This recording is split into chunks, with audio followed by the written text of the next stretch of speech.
1 Reis, capítulo 18, a partir do versículo 30. Amém? Vamos ao texto. Então Elias disse a todo o povo: chegai-vos a mim. E todo o povo se achegou a ele. E Elias reparou o altar do Senhor. Vamos repetir: Elias reparou o altar do Senhor, que havia sido derrubado. Ele pegou 12 pedras, conforme o número das tribos dos filhos de Jacó, ao qual viera a palavra do Senhor, dizendo: Israel será o teu nome. E com as pedras edificou o altar em nome do Senhor. Depois fez em redor do altar uma cova, onde se podia semear 2 medidas de semente. Então armou a lenha, dividiu o novilho em pedaços, colocou-a sobre a lenha e disse: enchei de água 4 cântaros, e derramai-a sobre o sacrifício e sobre a lenha. Disse ainda: fazei-o segunda vez. E eles fizeram segunda vez. De novo disse: fazei o terceira vez. E eles fizeram terceira vez. De maneira que a água corria ao redor do altar. E ele encheu de água toda a cova. Quando chegou a hora do sacrifício da tarde, o profeta Elias se aproximou e clamou ao Senhor, Deus de Abraão, de Isaque e de Israel: seja manifestado hoje que tu és Deus em Israel, e que eu sou teu servo, e que tenho feito todas essas coisas conforme a tua palavra.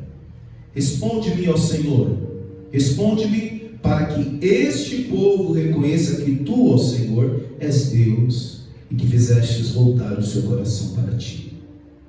Então caiu o fogo do Senhor e consumiu o sacrifício, a lenha, as pedras e a terra, e ainda secou a água que estava na cova. Quando o povo viu isso, todos se prostraram com o rosto em terra e disseram: o Senhor é Deus, o Senhor é Deus. Amém, igreja? Amém. Vamos orar. Pai querido, graças te damos por mais um dia na tua presença. Obrigado, Senhor, por essa reunião de irmãos aqui. Obrigado pelos louvores que já foram entoados. Pai, nós iniciamos este culto dizendo que o Senhor é bom. Depois cantamos reconhecendo a tua grandeza. E agora nós terminamos o momento de louvor dizendo que só o Senhor é Deus, que o Senhor é maravilhoso. E nós pedimos a Deus o teu Santo Espírito para que abra o nosso entendimento, Pai, a fim de que consigamos extrair tudo que a tua palavra tem a nos oferecer nesta noite. Em nome de Jesus, amém. Amém. Se assente aplaudindo o Senhor. Amém.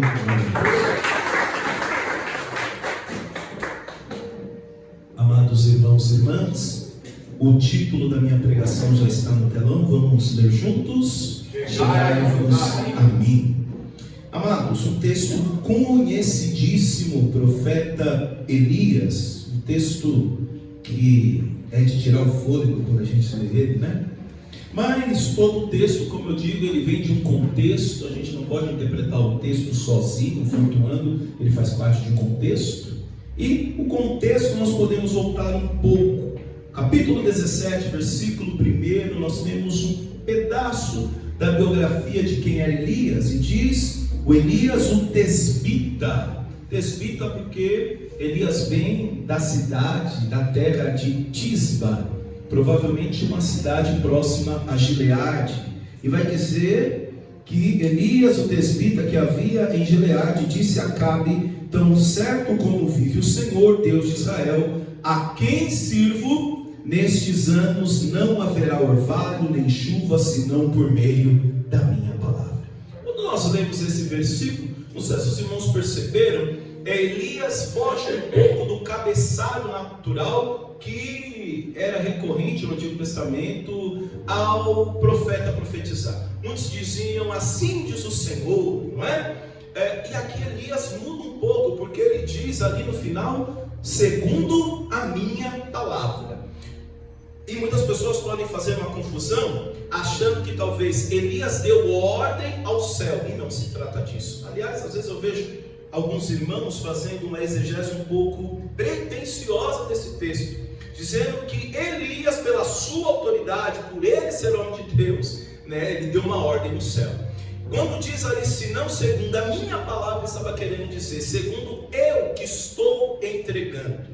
Tanto é que nós vamos ver que toda essa história está se desenrolando no Reino Norte, Samaria, uma terra onde Acabe estava como rei de Israel, junto com a sua esposa, que até então era pagã. Qual o nome dela? Jezabel. E foi através de Jezabel que entra o culto aos Baalaíns, ou seja, Baal. Então, quando nós vemos e vamos entendendo o que Deus estava querendo ensinar àquele povo, era voltar o seu coração a Deus, sair da idolatria. E aí vem, naquele tempo, o profeta Elias, que por sinal, depois de Moisés, irmãos, um dos profetas de maior relevância é Elias. E Elias, neste momento, dá uma profecia.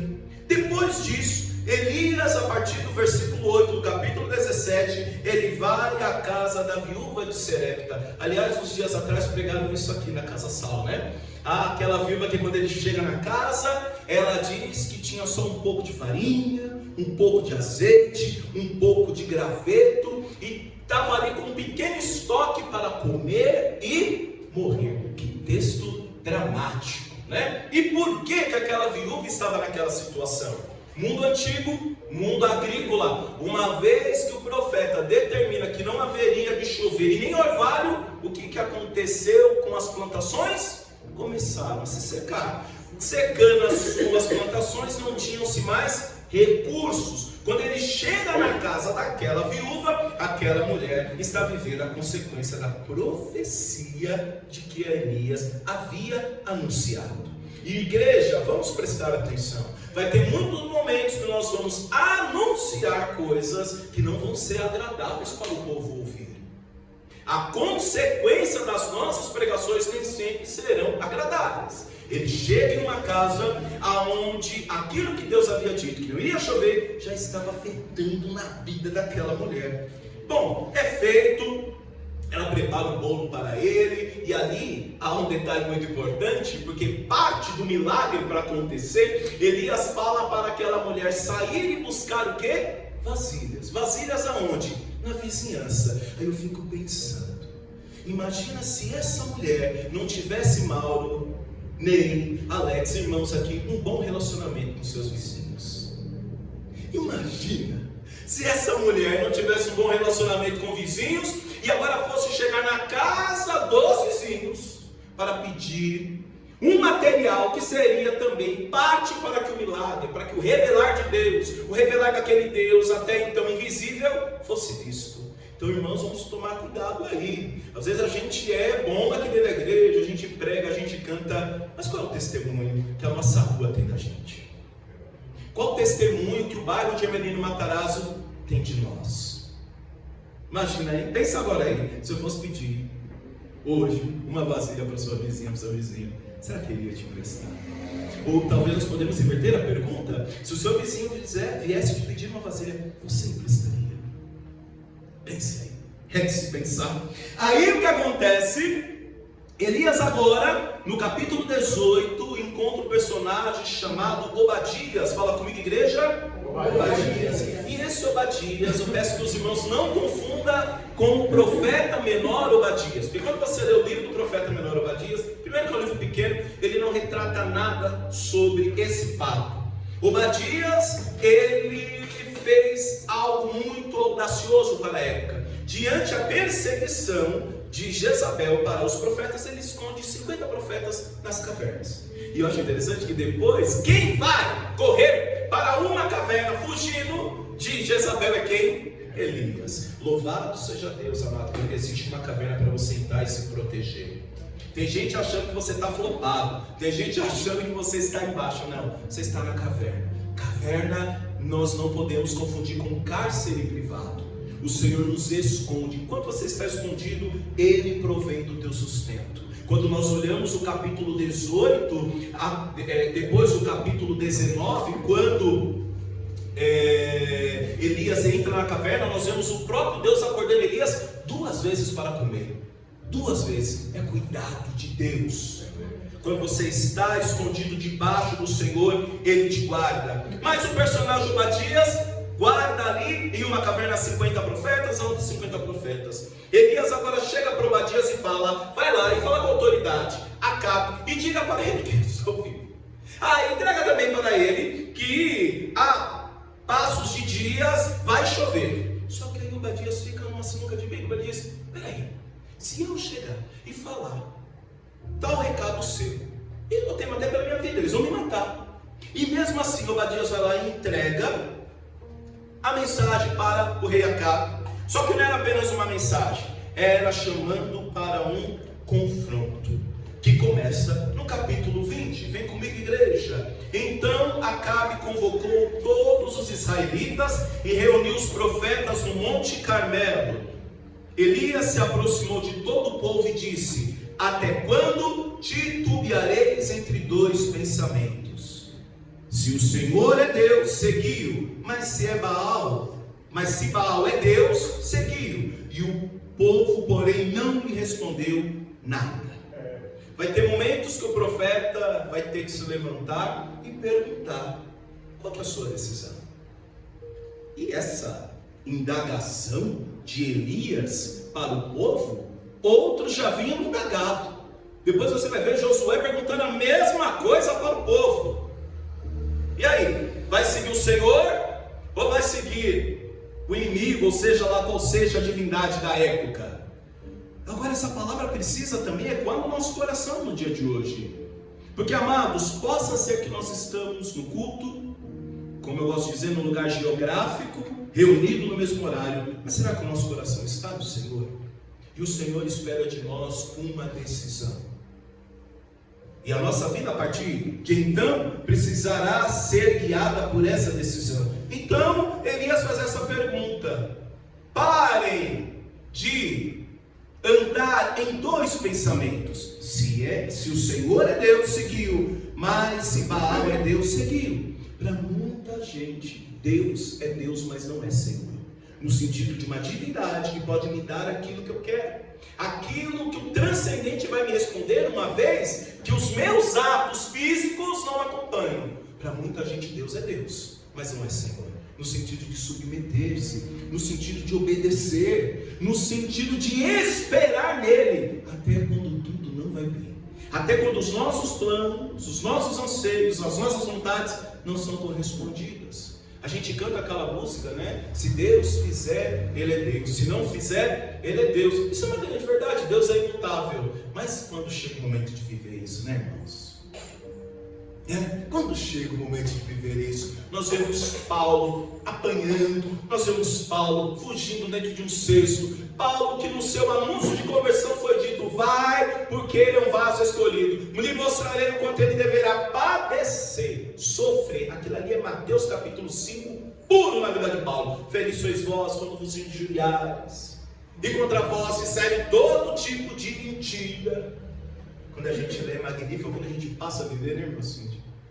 Agora, o que Deus estava mostrando para aquele povo é: vocês precisam se decidir. Vocês precisam se decidir. E ele continua dizendo: o povo, porém, não lhe respondeu nada. Tem uma palavra que agora eu me foge a lembrança do capítulo, do versículo, mas que diz que a terra espera a manifestação dos filhos de Deus. Eu sei que isso é um pouco chato. Cutuca o irmão do lado e fala: alguém está esperando a tua resposta. Alguém está esperando a nossa resposta. Emelino Montarazzo está esperando a nossa resposta. A rua Fernando Mendes Pinto está esperando uma resposta. A resposta que não vem do místico, mas vem da decisão. Aqui não tem nada místico, aqui tem decisão. A rua João Batista de Oliveira espera uma decisão. Pensa aí a rua que você mora, está esperando uma resposta. A resposta não vai vir do poder público. Embora um homem de Deus no poder público possa fazer também muitas coisas, Mas não esperemos. Deus já nos deu as ferramentas, amado. Por isso que às vezes eu fico um pouco irritado quando eu vejo algumas canções dizendo: abre de novo o mar, desce fogo de novo. Deus já fez, meu irmão. Deus já deu autoridade. Não poder, autoridade.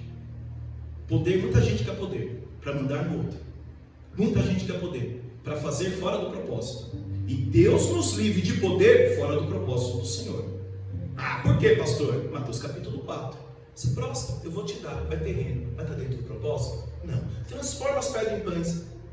Coisa de Deus não é exibicionismo. Engraçado. Mateus capítulo 4 não tem transformação de pedra em pão.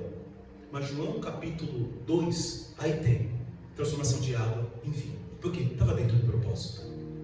Quando o céu assina embaixo, tem propósito. Aí acontece, amados. Que o Senhor nos ajude. Aí ele continua dizendo: o povo, porém, não respondeu nada. Então Elias disse ao povo: só eu restei dos profetas do Senhor. Lê de novo, igreja, comigo. É o versículo, eu estou no versículo 22. Então Elias disse ao povo: só eu restei dos profetas do Senhor. Lê comigo. Só eu restei dos profetas do Senhor. A solidão de todo aquele que procura seguir o Senhor. A vida muitas vezes na comunidade vai ser maravilhosa. No caminho da comunidade nós vamos ter resposta. Já parou para pensar que às vezes a sua pergunta vai encontrar resposta na vida do irmão? Parou para pensar nisso? Às vezes, amado, eu falo isso na casa sal, né? Se a gente entendesse o potencial que nós temos, querido. Às vezes a dúvida que tem em você, o irmão que está sentado do seu lado, às vezes calado, ele tem a resposta para a tua vida. E às vezes ele tem a chave que pode te dar a resposta. E aí o que ele disse? Então Elias disse ao povo: só eu restei dos profetas do Senhor. Mas uma coisa é inegável no meio do povo de Deus. Eu ia falar solidão, mas é errado, vou dizer solitude. O homem de Deus que vai chegar no momento que tudo vai te frustrar. É triste dizer isso. Eu me lembro que quando o Mauro me chamou para o desafio da Casa Sal, ele disse bem assim, me animando, né? Vinícius, tudo vai te frustrar até você entender que você só necessita do Senhor. Hoje eu gostaria de ressignificar isso que o Mauro disse, um pouquinho mais doce, né? Vou um pouquinho mais de mel. Dizer que às vezes a gente espera muito do outro, no sentido de que a gente às vezes exige muito do outro e ele não tem para oferecer. Não que ele seja mau, mas que ele é limitado. E que às vezes a gente quer que o outro corresponda às nossas expectativas. Aí a gente se frustra.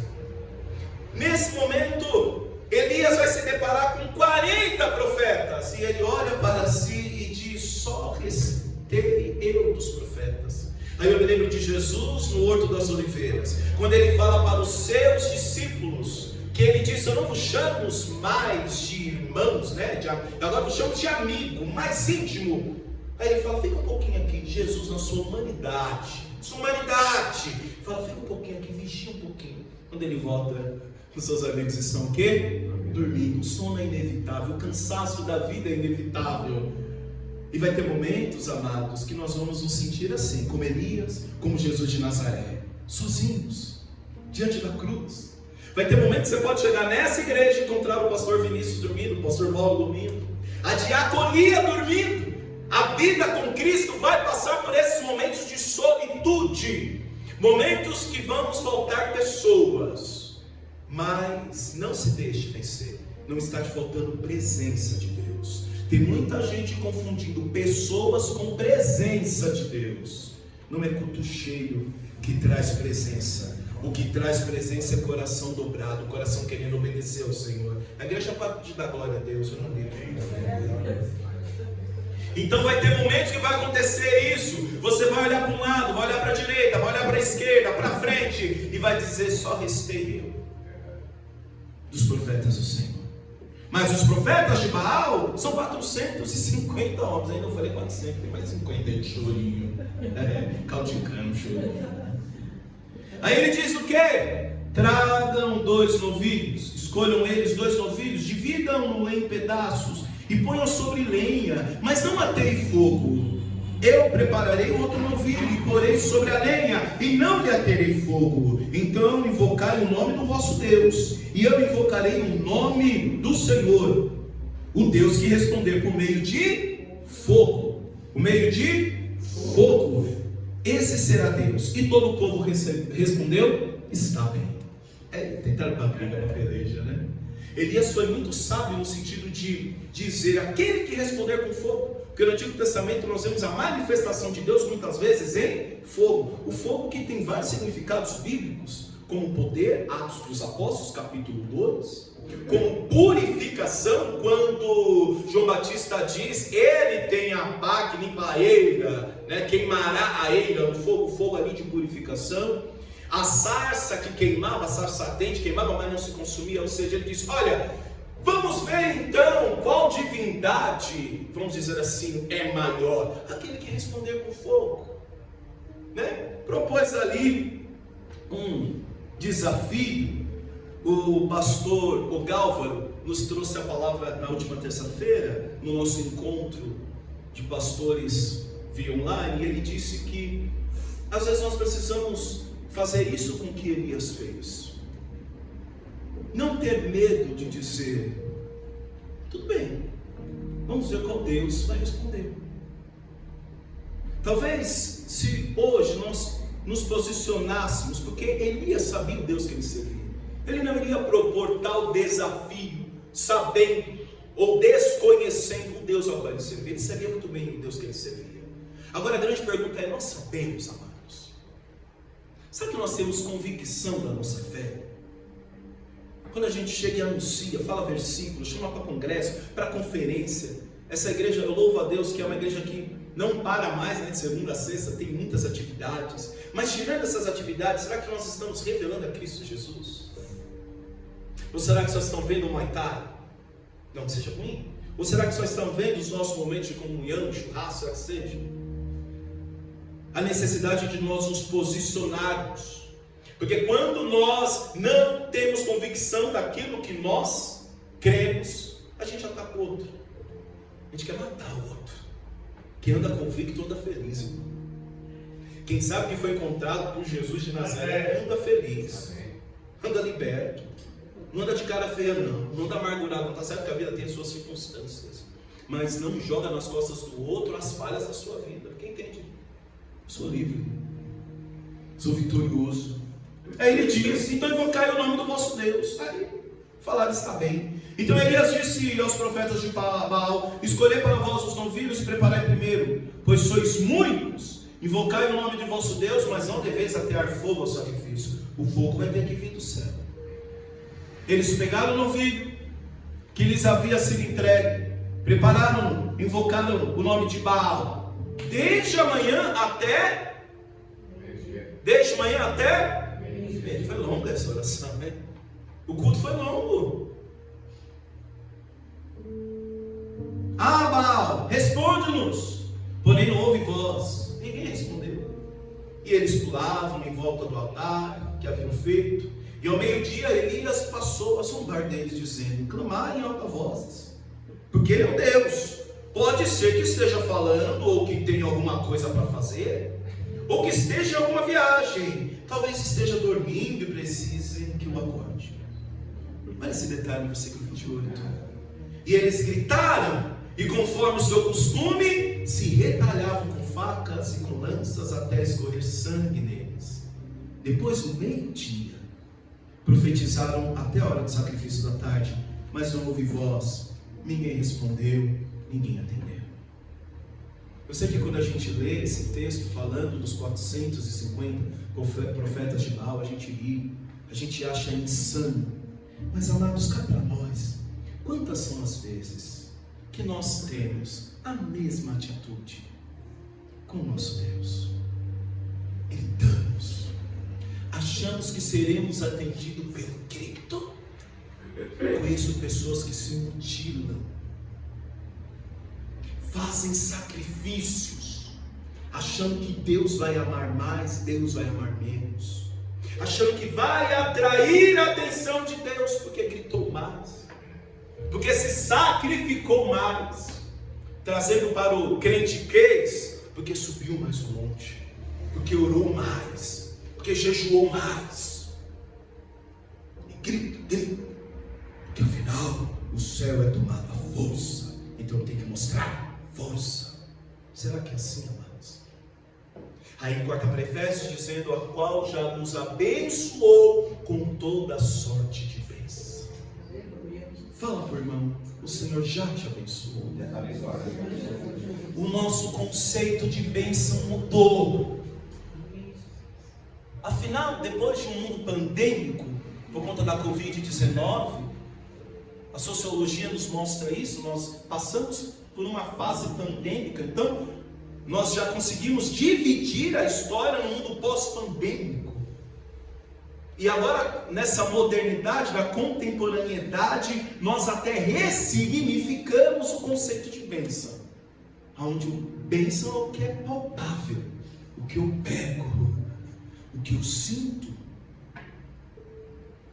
Não digo que essas coisas não têm o seu valor, mas depois nós vemos Jesus dizendo: não vos inquieteis com coisa alguma, ou seja, não há nada nesta vida maravilhosa que Deus nos deu, porque eu parti um pouco do que o Gonzaguinha disse. É bonita a nossa vida, ela é maravilhosa.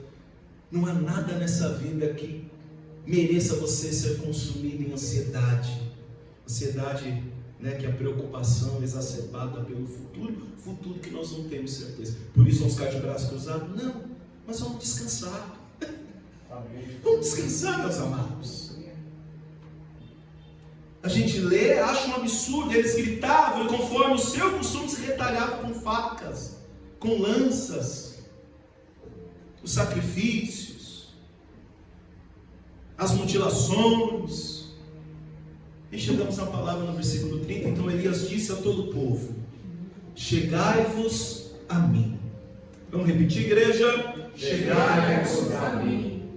Diferente da tentativa dos 450 profetas de Baal de trazer o transcendente para provar que era Deus, primeira coisa que Elias faz, ele diz: se achegue. E aí a gente já começa a ver que o altar é diferente, quando esse altar te convida a se aproximar. Então a primeira coisa que Elias faz: se achegue. Se achegue. Se achegue, porque esse Deus quer falar com você. Se achegue. E todo o povo se achegou a ele. Elias reparou o altar do Senhor. Vamos repetir? Elias reparou o altar do Senhor. Antes de ter resposta do céu, tem que ter o meu e tem que ter o seu esforço.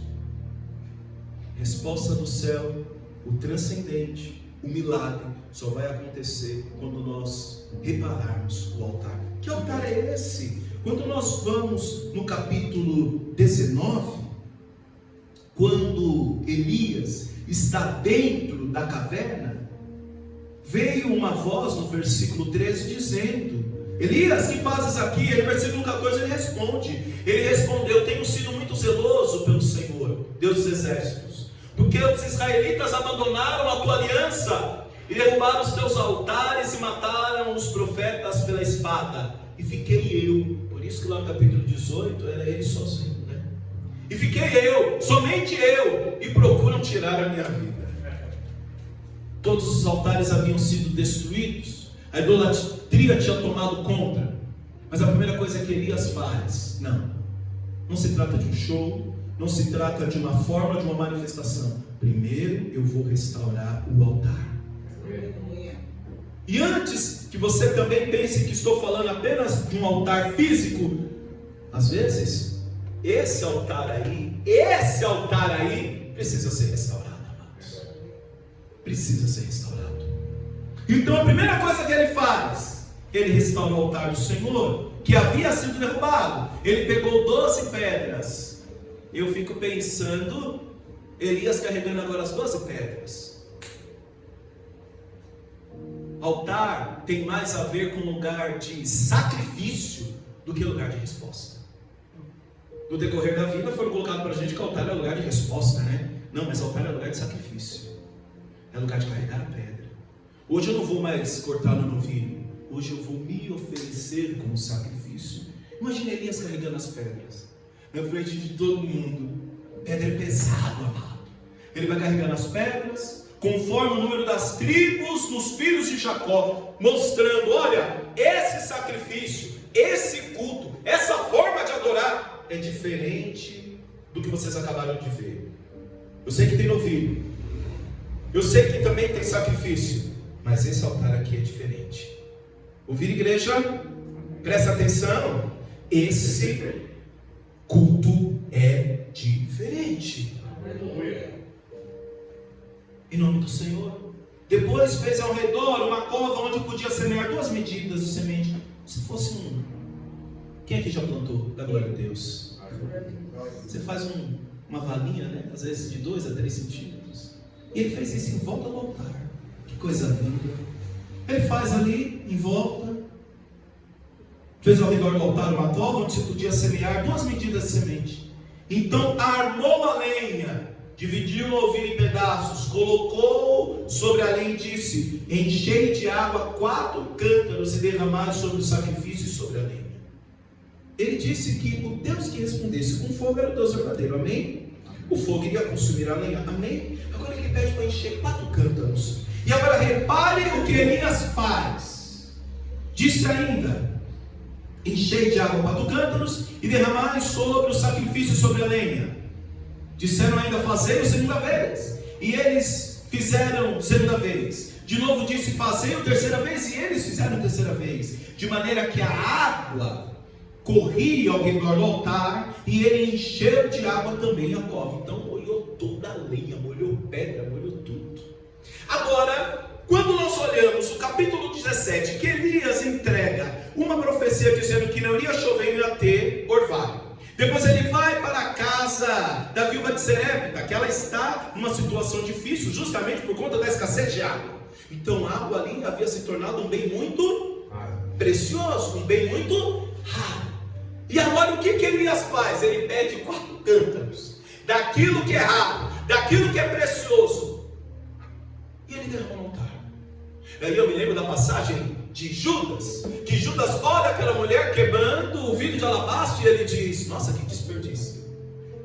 Às vezes tem gente achando que investir no reino é desperdício, mas depois o próprio evangelista diz, porque Judas disse aquilo, porque ele era ladrão, ele enfiava a mão na salva. Então a relação que Judas tinha com Jesus não era uma relação de amigo, de discípulo e mestre, mas era uma relação empresarial. Era a relação de: eu estou contigo esperando que você me dê em dobro, me dê em triplo, me dê em quádruplo. Mas naquele momento Elias mostra que o altar é lugar, inclusive, de entregar não aquilo que temos, mas o que é de mais precioso, que pode ser que aquilo que você tem está sobrando, e o que você dá valor você está guardando. E quando você guarda o que é de valor, você diz: não merece gastar. É onde terminamos aqui os sementes amados. A gente termina morto, mas morto. Aquela criançada, meu Deus do céu. E hoje eu fui dar aula de instrumentos musicais, enquanto eu pego o saxofone para mostrar, o outro já está pegando o clarinete. Eu pego o clarinete, já está pegando o violino. Se eu pudesse falar: Senhor, manda não. Mas o que estou querendo dizer, talvez a crise aqui era hídrica. Mas o que você tem aí de precioso? Porque tem, porque aqui tinha 4 cântaros. Talvez o que o Senhor está querendo sobre o altar é isso que é precioso na tua vida. É seu tempo? Não sei. É a sua boa conversa, a sua forma de unir pessoas? Não sei. Aí ele pega essa água e molha a lenha. Eu fico imaginando as pessoas falando: esse Elias é louco. A gente está com falta de água e está desperdiçando água. E agora a lenha está molhada. A festa de São João passou, né?